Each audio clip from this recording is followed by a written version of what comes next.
Welcome back to another episode of Flaming Fermentations, and yes, today is Friday. If you remember in previous episodes, I made firstly a control product which was April Fool's, and this was with habaneros and pineapple, and I think I used a lot of pineapple, so the pineapple flavor is really strong and it's not so spicy. Then I did this one, which I fermented with Bowmore whiskey and a lot of infused spices and pineapples and habaneros. Again, a bit too much pineapple, I think, but the Bowmore really came through.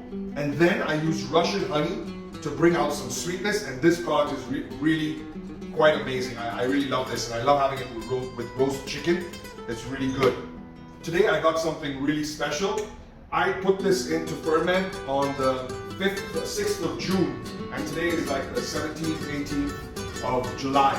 So a bit over a month. I think we've got about 40 days fermentation on this. In this fermentation, I used some dried Mexican peppers, poblanos and chipotles, I think, and within a day or two, this color just popped right out. You know, that deep red color. I've never used anything like this before in fermentation, so I wasn't sure how it's going to work out. But I also used a ton of garlic. So this is going to be a very garlicky sauce, and I don't remember, but I don't think I used any fruits in this. So I'm not sure what I'm going to do about sweetness, but we'll see. So here it goes, guys. Oh, if you hear this come out from the fermentation, and let's pop this. Can't wait to smell this. This is the best part about fermenting. You gotta wait. Oh, this is spicy. Well, this is gonna be spicy, guys. Super clean fermentation. No gross, but oh, that smell. It's deep. Don't know what it is yet. We'll figure it out in a minute. So I do want to keep the brine because it's really good. I can use it sometimes to like brine some chicken before I grill it, you know, for 24 hours. I'll just stick it in the jar. Also, I might use it to thin up the product itself. Just stick that in there. Get a little onion going.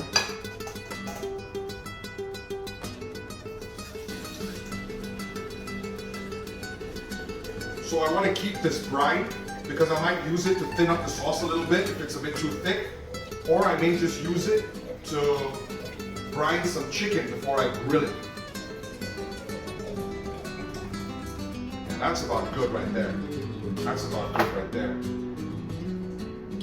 Now this, all the good stuff, is going to go down to my factory where I'm going to run it through the homogenizer, and that's just really going to crush it up and give me a good pulp. You may remember the last time I kept the pulp and I put it in my dehydrator and I made a rub out of it. I got that somewhere, I'll be right back. So here it is, the rub from the last one, and it as well is super pineapple. Beautiful. It's really wonderful stuff. You can mix this up with salt, brown sugar, whatever you like, and use it for a rub on meat. I haven't had a really good occasion to use a lot of it yet, but I played around with it. So yeah, man. There's a bag of spices in here somewhere that I gotta fish out. I see it in there. You don't want to throw that in the blender, obviously. There we go. Yeah, I put in this in there, a bunch of spices. That's interesting. I want to try something just to see what this tastes like.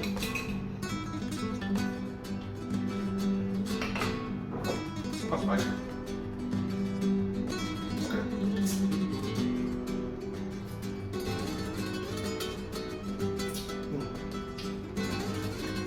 That's nice. Just a pickled garlic. It's got very new flavors for me. I've never pickled Mexican peppers before, and especially not dehydrated peppers. I think it's looking good. I was expecting it to be a lot hotter. But those habaneros, that's what's going to kill us. So I am back from the factory, and we just ran the Chipotle fermentation through the homogenizer. We've ended up with 4 bottles of 150 ml, plus a little bit over here, which is not bad. So when I mixed it up, the mixture was really thick, and so I added in some of the brine, and I felt it needed a little bit of sweetness, and I didn't want to use sugar. I had some. Just a second, I got a call. I'll be right back. Let's give this a taste. I found a little bit of edge when I tasted it downstairs, so I added some honey powder, which is an ingredient I just got from one of my suppliers. Pretty curious to give this a try. Okay. It's quite viscous. It's nice. The color there. I've never made a sauce, a fermented sauce so dark, but it's a beautiful color. It's like a deep red.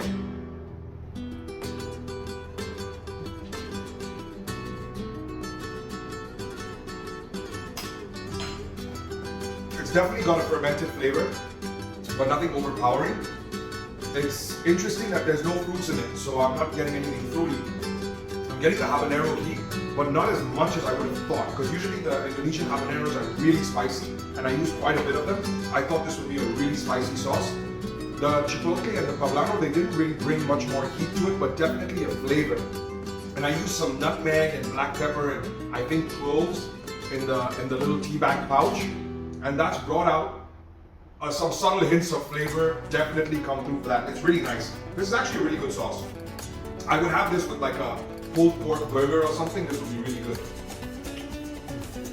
Just a second, I want to try this against something else. This is El Yucateco, and I got this off of the same supplier online from whom I got the dried chilies. The link will be in the description.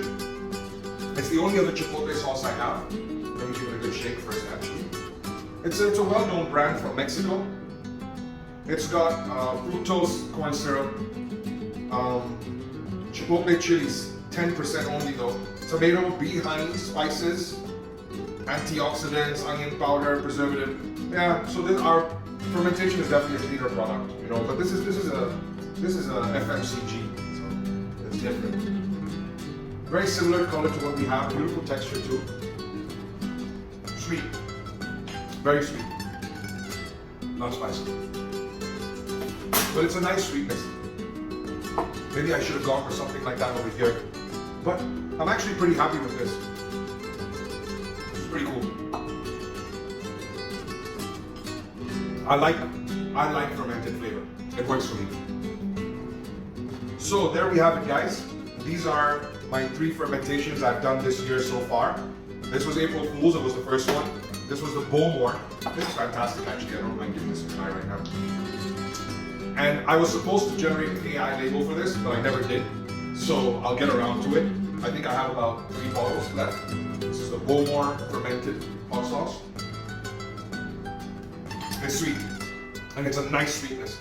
Not as spicy as the Chipotle, not as many layers of heat, but this is a winner. Definitely for something different, but tasting that against this is a world of difference, man. And I think this will only get better after a few more days, you know, now that it's been emulsified and the flavors can really come together in there. Super excited. It's got a good amount of heat, this sauce. Swing by to the sauce lab and come and have a try of this with me anytime. Aloha, have a great weekend.